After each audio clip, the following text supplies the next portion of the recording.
สวัสดีครับผู้ติดตามช่อง Fighting Fit ชลบุรีนะครับแล้วผู้ที่เข้ามารับชมใหม่นะครับวันนี้นะครับผมก็จะพาทุกคนนะครับไปดูต้นไม้นะครับบอนไซนะครับในหัวข้อที่มีชื่อว่าตามหาต้นไม้ในเมืองมาทำบอนไซนะครับ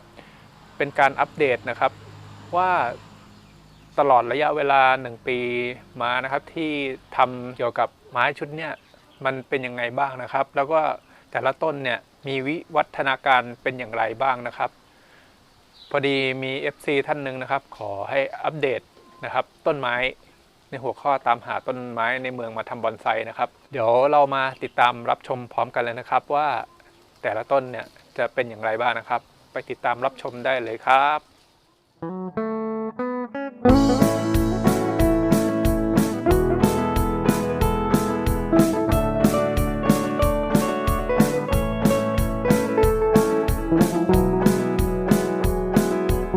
เรามาดูต้นแรกกันเลยนะครับต้นนี้นะครับ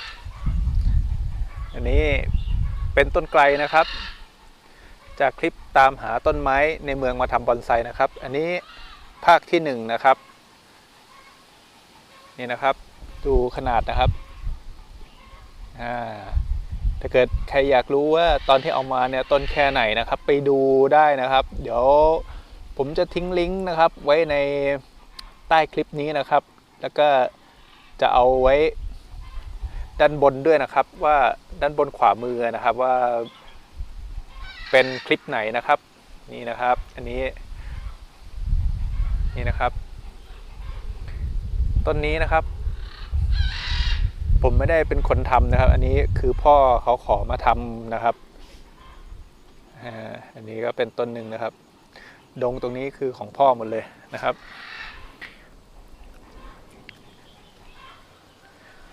แล้วอันนี้นะครับเป็นกิ่งที่ได้จากการตัดแล้วก็เอามาชำนะครับอันนี้พ่อเขาเอามาชำไว้เป็นต้นไกลเหมือนกันอันนี้น่าจะเป็นต้นเนี้ยเป็นต้นไทรนะครับแต่ว่าอันเนี้ยผมไม่แน่ใจว่าเป็นภาค2หรือเปล่านะครับเพราะภาค2เนี่ยผมจะเริ่มเก็บต้นไทรมาแล้วนะครับอันนี้ก็เป็นน่าจะเป็นภาค2แล้วครับผมก็จะทิ้งลิงก์ไว้ให้เหมือนกันนะครับสำหรับตามหาต้นไม้ในเมืองภาค2นะครับไปดูต้นอื่นบ้างครับอันนี้ก็จะเป็นต้นไกลเหมือนกันนะครับนี่นะครับเป็น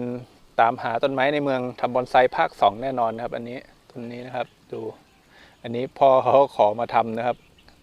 จริงๆแล้วต้นเนี้ยมันเป็นแบบโคนคู่นะครับ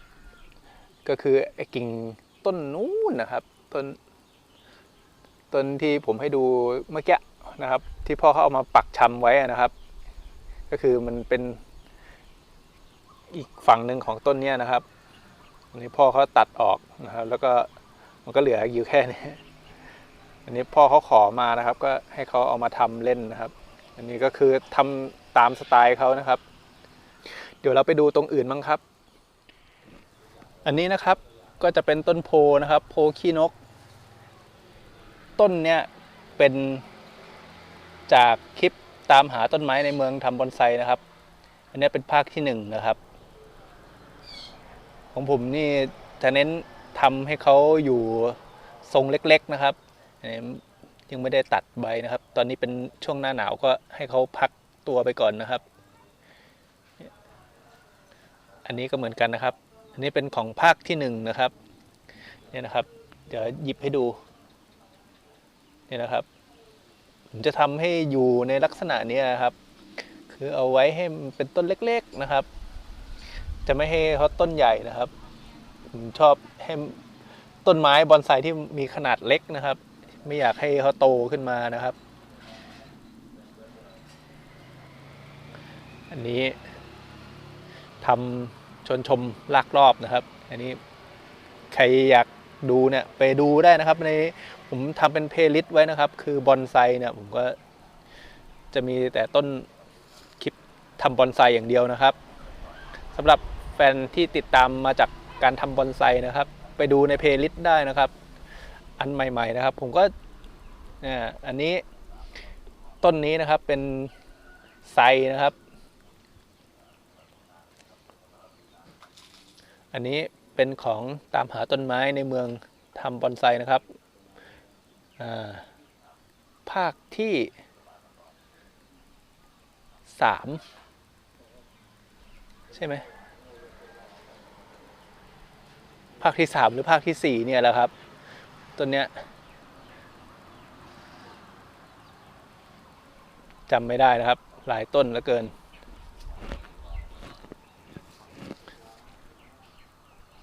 ต้นนี้ไม่ได้มีอยู่ในคลิปครับคืออันนี้ไปพอดีเจอแล้วก็จัดการถอนมาเลยนะครับต้นนี้นี่เป็นต้นไกลเหมือนกันนะครับนี่แอบไว้กับหินนะครับยังไม่ได้ทำใหม่นะครับจริงๆแล้วมันต้องเปลี่ยนดินใหม่ละอันเนี้ยมีพอดีแมวผมกระโดดแล้วก็ทำคว่ำไปรอบหนึ่งนะครับอันนี้ก็จะเป็นต้นไกลนะครับยังไม่ได้เปลี่ยนดินนะครับอันนี้จะเป็นชุดเดียวกันกับต้นนี้นะครับต้นไทรต้นนี้นะครับน่าจะเป็นตามหาต้นไม้ในเมืองทำบอนไซภาคที่4นะครับ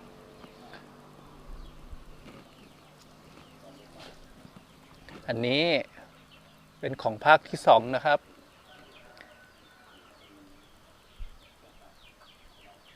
นี่เป็นต้นไทรนะครับนี่โคนใหญ่มากครับต้นเนี้ยผมว่าผมจะขายแล้วนะครับต้นเนี้ยพอดีตอนนี้การเงินมีปัญหามากครับถ้าเกิดใครสนใจเนี่ยทักมาได้นะครับให้ติดต่อทางเพจเท่านั้นนะครับข้อมูล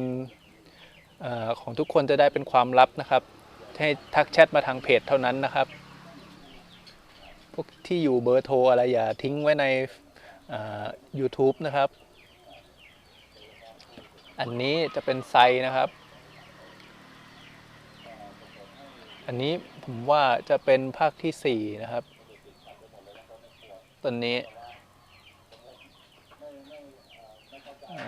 เดี๋ยวไปดูตรงอื่นบ้างครับนี่นะครับอันนี้จะเป็นต้นโพนะครับอันนี้จากคลิปตามหาต้นไม้ในเมืองทำบอนไซนะครับภาคอันนี้ภาค3อันนี้ผมจำได้นะครับอันนี้ภาค3แน่นอนนะครับอันนี้ตรงหน้าเซเว่นนะครับเขาขึ้นอยู่ตรงหน้าเซเว่นอีเลฟเว่นนะครับนี่อันนี้อยู่ในร่มนะครับพอดีเอามาพักไว้ก่อนนี่นะครับโผขี้นกนะครับ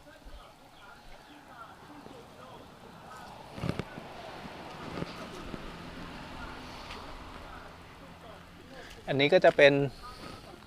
ต้นโพเหมือนกันนะครับนี่ต้นนี้อันนี้น่าจะเป็นภาค4นะครับคือมาชุดเดียวกันกับต้นไทรที่มันดัดโค้งนั่นนะครับต้นนั้นนะแล้วก็ต้นไกลอีกต้นหนึ่งนะครับที่ตัดยอดโดขึ้นไปต้นนั้นนะครับอันนี้เป็นชุดเดียวกันนะครับ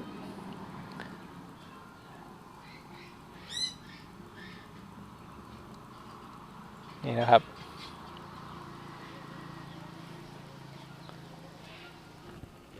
ต้นนี้นะครับก็จะเป็นต้นไกลนะครับจากคลิปตามหาต้นไม้ในเมืองทำบอนไซนะครับอันนี้จะเป็นภาคที่5นะครับ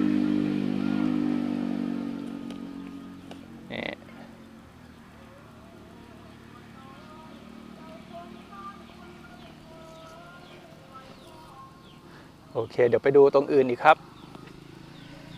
ต้นนี้ก็จะเป็นจากคลิปตามหาต้นไม้ในเมืองทำบอนไซภาค5เหมือนกันนะครับต้นนี้ติดดีแล้วนะครับแต่ ยังไม่ได้หากระถางแล้วก็ยังไม่ได้กำหนดทรงนะครับต้นนี้ผมก็เก็บไว้ในร่มแล้วก็เอาใส่ในกระถาง3 นิ้วไว้ด้วยนะครับก็เขาจะไม่โตนะครับถ้าเกิดว่าใครหาต้นไม้มานะครับต้นเล็กๆเนี่ยอยากให้โตเร็วนะครับให้ลงกระถางใหญ่ๆไปเลยนะครับเขาจะโตเร็วมากนะครับดูจากต้นไม้ต้นไกรที่พ่อผมเอาไปครับคือ